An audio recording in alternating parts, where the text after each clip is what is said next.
זה ניסוי קצר שאני עושה עם ג'יירוסקופ. הג'יירוסקופ בעצם מותקן על הלוח הזה. כל הסיפור זה הצ'יפ שבמרכז. הלוח מאפשר לי חיבורים מאוד נוחים. הג'יירוסקופ הזה בעצם נותן שני צירים של מדידה, ציר X ו-Y, כשציר X זה הציר בעצם בכיוון הזה. זאת אומרת שכל תנועה כזאת אני אוכל לראות שינוי בזווית ולצבור אותה. הג'יירוסקופ בגדול, מה שהוא מראה לי זה שינוי זווית לשנייה.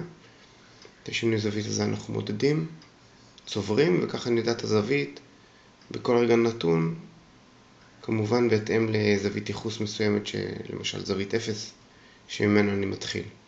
הוספתי פה כפתור שאני יכול לאפס את הג'יירו, כי ג'יירו יש לו, אחרי X זמן יש לו סטייה, אז מאוד נוח לאפס אותו.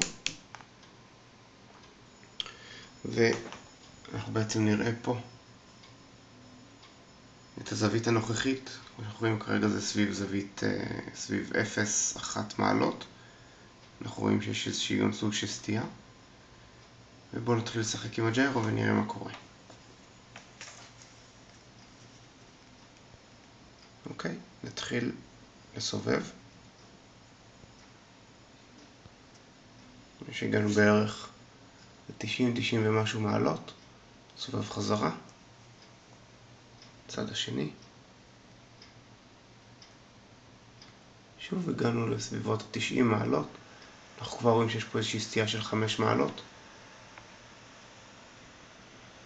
נחזיר לזווית 0.